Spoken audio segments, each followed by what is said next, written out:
ரணில் விக்ரமசிங்கவும் சஜித் பிரேமதாசவும் சந்தித்திருக்கின்றார்கள். நேற்று ஞாயிற்றுக்கிழமை எங்கே சந்தித்தார்கள், என்ன பேசிக்கொண்டார்கள், இது சம்பந்தமாக விரிவாக விளக்கமாக இந்த காணொளியில் பார்க்க இருக்கின்றோம். பாராளுமன்ற உறுப்பினர் சிவஞானம் ஸ்ரீதரன் அவர்கள் பயணம் செய்த வாகனம் மோட்டார் சைக்கிள் ஒன்றுடன் மோதியதன் காரணமாக 3 பேர் காயமடைந்து மருத்துவமனையில் அனுமதிக்கப்பட்டிருக்கிறார்கள். அது குறித்த மேலதிக விவரங்களையும், போலீசார் மீது தாக்குதல் ஒன்று நடத்தப்பட்டு அதிலே ஒரு போலீஸ் உத்தியோகத்தர் காயமடைந்திருக்கின்றார், அது குறித்த விவரங்களையும், இந்த செய்திகள் உட்பட மேலும் ஒரு சில செய்திகளும் தகவல்களும் இன்றைய காணொளியில் காத்திருக்கின்றன. அத்துடன் கருத்தோவிய பகுதியில் புதிய கல்வி சீர்திருத்தம் தொடர்பான ஒரு கருத்தோவியம் இருக்கிறது. எல்லாவற்றையும் தொகுத்து இந்த காணொளியில் பார்க்கலாம். தமிழடியான் சொந்தங்கள் அனைவருக்கும் வணக்கம். பிப்ரவரி மாதம் 2ஆம் தேதி 2026ஆம் ஆண்டு திங்கட்கிழமை. வாருங்கள் காணொளிக்குள் போகலாம். கொழும்பு அரசியலில் ஒரு பரபரப்பான சம்பவம் ஒன்று நேற்று நடைபெற்றிருக்கிறது. நேற்று ஞாயிற்றுக்கிழமை, அதாவது ஐக்கிய தேசிய கட்சியினுடைய தலைவர் ரணில் விக்ரமசிங்கவும் ஐக்கிய மக்கள் சக்தி கட்சியினுடைய தலைவர் சஜித் பிரேமதாசவும் எதிர்க்கட்சி தலைவர் சஜித் பிரேமதாசவும் நேற்று ஒன்றாக சந்தித்திருக்கின்றார்கள். ஒரு பொது நிகழ்ச்சி ஒன்றில் கலந்து கொள்கின்ற போது எங்கே சந்திக்க வேண்டும் சொன்னால், கொழும்பில் இருக்கக்கூடிய ஒரு 5 ஸ்டார் ஹோட்டலில் சந்தித்து காய்ச்சிருக்கணும். என்னென்னா, ஒரு முக்கியமான அரசியல் பிரமுகர் ஒருவருடைய மகளுடைய திருமண விழா நடந்திருக்கிறது ஒரு 5 ஸ்டார் ஹோட்டலில். அப்போ அங்கே தான் 2 பேரும் போயிருக்கணும். போன இடத்துல ஒரே மேசையில் இருந்து பக்கத்தில் இருந்து நீண்ட நேரமாக கதைச்சிருக்கிறார்கள். அப்போ 2 பேரும் என்ன கதைப்பினம் என்ற ஒரு பரபரப்பு இருக்குன்னு தானே. ஏனென்றா 2 கட்சிகளும் ஒன்று சேரப்போகின்றன, இவர்கள் 2 பேரும் சேர்ந்து செயல்பட போகிறார்கள் என்று சொல்லி இப்போ கொஞ்ச காலமாக கதை ஓடிக்கொண்டிருந்தது. 2 கட்சியினுடைய முக்கியமான ஆட்களும் பல தடவை சந்திச்சுக்கிறார்கள். ஆனால் இவே 2 பேரும் சந்திக்கலை, நீண்ட காலமாக சந்திக்கலை. இப்போ பார்த்தீங்கன்னு சொன்னால் நேற்று கல்யாண வீட்டில் சந்திச்சு காய்ச்சிருக்கணும். அப்போ சந்திக்கக்குள்ள ஒன்று சேர்றது சம்பந்தமாகவோ கட்சிகளை இணைக்கிறது சம்பந்தமாகவோ ஒரு வார்த்தை கூட கதைக்கல் என்று சொல்லப்படுகிறது. அவையில் கதைச்சது முழுக்க, அதாவது ரணில் விக்ரமசிங்கவினுடைய முன்னாள் செயலாளர் சமன் எக்கநாயக்க கைது செய்யப்பட்டு இப்போ விளக்கமறியெல்லாம் வைக்கப்பட்டிருக்கார். அவருடைய கைது சம்பந்தமாகத்தான் 2 பேரும் கதைத்து கொண்டார்களே தவிர வேறு எதை பற்றியும் வாயை திறக்கல் என்று சொல்லப்படுகிறது. இருந்த போதிலும் கூட நீண்ட காலத்துக்கு பிறகு ரணில் விக்ரமசிங்கவும் சஜித் பிரேமதாசவும் ஒன்றாக சந்தித்தது கொழும்பு அரசியலில் பரபரப்பாக பேசப்படுகிறது. பாராளுமன்ற உறுப்பினர் சிவஞானம் ஸ்ரீதரன் அவர்கள் பயணம் செய்த வாகனம் மோட்டார் சைக்கிள் ஒன்றுடன் மோதியதன் காரணமாக அந்த மோட்டார் சைக்கிளில் பயணம் செய்த ஒரே குடும்பத்தைச் சேர்ந்த 3 பேர் காயமடைந்து மருத்துவமனைகளில் அனுமதிக்கப்பட்டிருக்கிறார்கள். அந்த காயமடைந்த 3 பேரும் யாரென்று பார்த்தீங்கன்னு சொன்னால், ஒரு தந்தை, அவருக்கு 44 வயது, பிறகு 14 வயதுடைய ஒரு மகன், 10 வயதுடைய ஒரு மகள் ஆகிய 3 பேரும் தான் காயமடைந்திருக்கிறார்கள். அதில் மகள் யாழ் போதனா வைத்திய சாலையிலும், அப்பாவும் மகனும் சாவச்சேரி மருத்துவமனையிலும் அனுமதிக்கப்பட்டு சிகிச்சை பெற்றுக் கொண்டு வருகின்றார்கள். என்னென்று சொன்னா, A9 வீதியில மீசாலை வடக்கு பகுதியில சியாமலா சந்திக்கு அருகில வச்சுதான் இந்த ஒரு விபத்து சம்பவம் நடந்திருக்குது. பாராளுமன்ற உறுப்பினர் சிவஞானம் ஸ்ரீதரன் அவர்கள் தன்னுடைய வேன்ல போய்கொண்டிருக்கக்குள்ள எதிரில் ஒரு மோட்டார் சைக்கிள் ஒன்று வந்திருக்குது. அந்த மோட்டார் சைக்கிளில் தான் இந்த 3 பேருமே வந்திருக்கணும். 2 வாகனங்களும் ஒன்றோடு ஒன்று மோதினதன் காரணமாக யாரில் பிழை என்று சொல்லி தெரியல. இருந்த போதும் 2 வாகனங்களும் நேருக்கு நேரம் மோதினதால் தான் இந்த ஒரு விபத்து சம்பவம் ஒன்று ஏற்பட்டிருக்கிறது. ஸ்ரீதரன் அவர்களுடைய வாகன சாரதி உடனடியாக கொடிகாமம் போலீசாரினால் கைது செய்யப்பட்டு யாழ்ப்பாணம் நீதவான் நீதிமன்றத்தில் முற்படுத்தப்பட்டார். பிறகு அவர் பிணையில் விடுவிக்கப்பட்டிருக்கின்றார். அதாவது 1 லட்சம் ரூபாய் பெறுமதியான 2 சரீர பிணைகளில் ஸ்ரீதரன் எம்பியினுடைய சாரதி விடுவிக்கப்பட்டிருக்கிறார். இந்த மாத கடைசியில் மீண்டும் இந்த வழக்கு விசாரணைக்கு எடுத்துக் கொள்ளப்படும் என்று சொல்லப்படுகிறது. எனவே இது சம்பந்தமான விசாரணைகள் தொடர்ந்து இடம்பெற்று வருகின்றன. காயமடைந்தவர்களுக்கு மேலதிக சிகிச்சைகள் வழங்கப்படுகின்றன. கிளிநொச்சியில் மற்றொரு விபத்து சம்பவம் ஒன்று நேற்று ஞாயிற்றுக்கிழமை பதிவாகி இருந்தது. என்னென்னு சொன்னால், யாழ்ப்பாணத்திலிருந்து கொழும்பு நோக்கி ஒரு கார் ஒன்று போய் கொண்டு இருக்குது. அப்போ அந்த கார் போய்கொண்டிருக்கக்குள்ள கிளிநொச்சி செல்வபுரம் பகுதியில் வரையக்குள்ள அந்த காருக்கு டயர் காற்று போனால் கண்ட்ரோல் இருக்காதானே, அதால் வீதியை விட்டு விலகி அங்கால போயிட்டு ஒரு வாகனத்தோட மோதி இருக்குது. அந்த வாகனமும் இந்த காரும் மோதப்பட்டு விபத்துக்குள்ளாகிக்குள்ள எதிர்ப்பக்கம் இன்னொரு வாகனம் மோதி 3 வாகனங்களும் ஒன்றோடு ஒன்று மோதி கடைசியாக அதில் 3 பேர் காயமடைந்து கிளிநொச்சி வைத்தியசாலையில் அனுமதிக்கப்பட்டிருக்கிறார்கள். இந்த விபத்து சம்பந்தமான விசாரணைகளையும் போலீசார் முன்னெடுத்து வருகின்றார்கள்.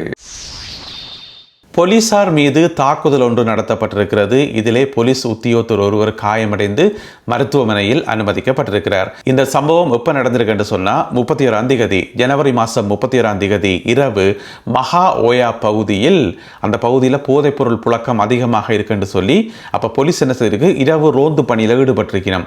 போற வார ஆக்களை வந்து செக் பண்ணி இந்த மாதிரி கண்காணிப்பு நடவடிக்கையில் ஈடுபட்டு கொண்டு கேட்குள்ள திடீரென அந்த பக்கத்துக்கு 4 பேர் வந்திருக்கணும். நினைக்கிறேன் இந்த 4 பேருமே ஏதோ போதைப்பொருள் வித்திரிப்பினமோ அல்லது போதைப் பொருளோட சம்பந்தப்பட்ட ஆக்களை தான் இருக்கும். அவைக்கு வந்து போலீஸ் செக் பண்ணுறது பிடிக்கலையாம். ஏன் எங்கள் ஏரியாவுக்கு வந்து செக் பண்ணி கொண்டு நிற்கிறீங்கள், உங்களுக்கு ஒரு வேலை இல்லையான்ற மாதிரி கேட்டுக்கொண்டு வந்திருக்கிறோம். வந்து போலீஸுக்கு வந்து அடிச்சிருக்கோம், அங்கால போங்க இதில் செக் பண்ண வேணான்னு சொல்லி. எப்படி இருக்குமென்று பாருங்க. அடிச்ச அடியில் வந்து ஒரு போலீஸ் உத்தியோகத்தர் வந்து காயமடைந்து அவர் இப்பொழுது மருத்துவமனையில் அனுமதிக்கப்பட்டிருக்கின்றார். இந்த அடித்த 4 பேருமே வந்து தப்பி ஓடி விட்டார்கள். எனவே அவர்களை தேடுகின்ற முயற்சியில் இப்பொழுது போலீசார் ஈடுபட்டு வருகின்றார்கள். இப்போ கொஞ்ச காலமாகவே பார்த்தீங்கன்னு சொன்னால் இந்த போலீசார் சோதனை நடத்த போகைக்குள்ள போகிற இடத்துல வந்து போலீஸ் மேலேயே தாக்குதல் நடத்துகிற சம்பவங்கள் வந்து அதிகரித்து கொண்டு தான் பெறுது. அன்றைக்கும் பார்த்தீங்கன்னு சொன்னால் ஒரு இடத்துல வந்து கள்ளமாடு பிடிச்சவே கள்ளமாடு பிடிக்கிறத தட்டி கேட்க போலீஸ் போக போலீஸுக்கு அடிச்சு போட்டோம். இப்படியான சம்பவங்கள் வந்து தொடர்ந்து நடந்து தான் இருக்குது. எனவே கைது செய்யப்படுற மற்றவர்களுக்கு என்ன தண்டனையோ இல்லையோ அது வேற பிரச்சனை. இந்த மாதிரியான ஆட்களுக்கு வந்து கடுமையான தண்டனை கொடுக்கணும். போலீஸுக்கே அடித்து சட்ட ஒழுங்கை வந்து மீறாக்களுக்கு கடுமையான தண்டனை கொடுக்கணும். அப்பதான் வேலை திருத்த முடியும். போலீஸ் நிலையம் ஒன்றிலிருந்து துப்பாக்கி ஒன்று காணாமல் போயிருக்கின்றது. ஒரு கை துப்பாக்கி. எங்கேன்னு பார்த்தீங்கன்னு சொன்னால் மிக முக்கியமான இடம், பல சர்ச்சைகள் நடக்கிற ஒரு இடம், மத்துகம பகுதியில் நீங்கள் கேள்விப்பட்டிருப்பீங்கள். பாதாள உலக குழுக்களினுடைய அட்டகாசங்கள் அல்லது அரசியல்வாதிகளாக இருந்து கொண்டு பாதாள உலக குழு நடவடிக்கையில் ஈடுபடுறது, இந்த மாதிரியான ஆட்கள் வந்து மத்துகம பகுதியில் கூட. எனவே அங்கே இருக்கக்கூடிய ஒரு போலீஸ் ஸ்டேஷனில் இருந்து ஒரு பிஸ்டல் ஒன்று காணாமல் போயிருக்காம். தனியாக பிஸ்டல் மட்டும் காணாமல் போனால் பரவாயில்லை, அதுக்கு தேவையான 10 ரவுண்ட்ஸுகள் வந்து காணாமல் போயிருக்காம். எனவே யார் களவெடுத்துச்சினம், அதை வச்சு கொண்டு என்ன செய்ய போயிடும் தெரியல. எனவே இது சம்பந்தமான விசாரணைகள் இப்போ ஆரம்பிக்கப்பட்டிருக்கிறது. இப்போ வெளியில் பொதுமக்களுக்கு ஏதாவது பிரச்சனை என்று சொன்னால் போலீஸ் ஸ்டேஷனில் போயிட்டு முறைப்பாடு செய்யலாம். ஆனால் போலீஸ் ஸ்டேஷன்லேயே பிரச்சனை என்று சொன்னால் என்ன செய்கிறது? எனவே அதையும் போலீஸார் விசாரிக்கணும். இப்போ போலீஸார் விசாரணைகளை ஆரம்பித்திருக்கிறார்கள். இந்த துப்பாக்கி வந்து போன மாதம் ஜனவரி மாதம் 26ஆம் தேதி காணாமல் போனதாக இப்போதான் கண்டுபிடித்திருக்கிறார்கள். எனவே விசாரணைகள் தொடர்ந்து இடம்பெற்று வருகின்றன. கொழும்பிலே ஜனாதிபதி செயலகத்துக்கு முன்பாக உண்ணாவிரத போராட்டம், சாகும் வரையான உண்ணாவிரத போராட்டம் ஒன்று நடைபெற்று கொண்டு வரது உங்களுக்கு தெரியும். நேற்று ஞாயிற்றுக்கிழமை அந்த உண்ணாவிரத போராட்டத்தினுடைய 7வது நாள். அதில் ஏற்கனவே பார்த்தீங்கன்னு சொன்னால் 5 பேர், மொத்தம் 6 பேர் உண்ணாவிரத போராட்டத்தில் இருந்தவை. சாகும் வரைக்கும் 5 பேர் ஏற்கனவே உடல்நிலை மோசமாகி ஹாஸ்பிட்டலில் அனுமதிக்கப்பட்டிருக்கணும், மருத்துவமனையில் அனுமதிக்கப்பட்டிருக்கணும். 6வதாக ஒரு ஆள், அவர் தனியே தான் போராட்டத்தை முன்னெடுத்தவர். நேற்று ஞாயிற்றுக்கிழமை 7வது நாளாக போராட்டத்தை முன்னெடுத்து கொண்டிருக்கக்குள்ள அவருக்கும் உடல்நிலை மோசமாகி அவரும் மருத்துவமனையில் அனுமதிக்கப்பட்டிருக்கிறார். எனவே இந்த உண்ணாவிரத போராட்டத்தில் ஈடுபட்ட 6 பேருமே வந்து இப்பொழுது மருத்துவமனையில் அனுமதிக்கப்பட்டிருக்கிறார்கள். உங்களுக்கு தெரியும், இவர்கள் வந்து பாடசாலை அபிவிருத்தி உத்தியோகத்தர்கள். கடந்த 7 வருடங்களாக பாடசாலை அபிவிருத்தி உத்தியோகத்தர்களாக பணிபுரிந்து வருகின்றார்களாம். தங்களுக்கு வந்து நிரந்தர நியமனம் கிடைக்கணும் என்று சொல்லித்தான் இந்த கோரிக்கையை முன்வைத்து ஜனாதிபதி செயலகத்துக்கு பக்கத்திலேயே வந்து போராட்டம் நடத்தி வருகின்றார்கள். எதிர்க்கட்சி தலைவர் சஜித் பிரேமதாசா கூட போய் பார்த்திருந்தவர். இருந்த போதிலும் கூட அவர்களுடைய உடல்நிலை மோசமானதை அடுத்து இப்பொழுது மருத்துவமனையில் அனுமதிக்கப்பட்டிருக்கிறார்கள். இன்று திங்கட்கிழமை பாரியதொரு ஆர்ப்பாட்டம் ஒன்றை முன்னெடுப்பதற்கு, ஜனாதிபதி செயலகத்துக்கு பக்கத்திலேயே வந்து ஒரு ஆர்ப்பாட்ட பேரணி ஒன்றை முன்னெடுப்பதற்கு இந்த பாடசாலை அபிவிருத்தி சங்கத்தினர் தீர்மானித்திருப்பதாக தகவல்கள் வெளியாகியுள்ளன. அடுத்ததாக இன்றைய கருத்தோவியம். இதில் பார்த்தீங்கன்னு சொன்னால் ஒரு பந்து ஒன்று இருக்குது, ஒரு உதை பந்து ஒன்று இருக்குது. அப்போ சின்ன பிள்ளைகளுக்கு வந்து ஃபுட்பால்ண்டா விருப்பம் தானே. அந்த பந்துக்கு மேலே எழுதப்பட்டிருக்கிறது புதிய கல்வி சீர்திருத்தம் என்று சொல்லி. அப்போ அந்த பந்தை அடிக்கிறதுக்கு ஒரு மாணவன் வந்து சந்தோஷமாக ஓடி வாரார். கிட்ட ஓடி வந்து பார்த்தா அந்த பந்தை காணையில், அந்த பந்து எங்கேயோ போயிட்டுது. அதால் அந்த மாணவன் வந்து அதிர்ச்சியாக பார்க்கிறார். இதனுடைய அர்த்தம் என்னென்னு சொன்னால், இந்த 6ஆம் வகுப்பு பிள்ளைகள் வந்து இந்த புதிய கல்வி சீர்திருத்தம் அதை படிக்கணும் என்று சொல்லி நல்ல ஆர்வமாக இருந்தது எல்லா பிள்ளைகளும். ஆனால் எதிர்க்கட்சிகள் பார்த்த வேலையால் வந்து அது இப்போ நிறுத்தப்பட்டிருக்கிறது தற்காலிகமான முறையில். அதால் பிள்ளைகளுக்கு ஏமாற்றம் தானே, பிள்ளைகளுக்கு, பெற்றோர்களுக்கு, ஆசிரியர்களுக்கு எல்லாருக்குமே அது ஒரு ஏமாற்றம் மாதிரி.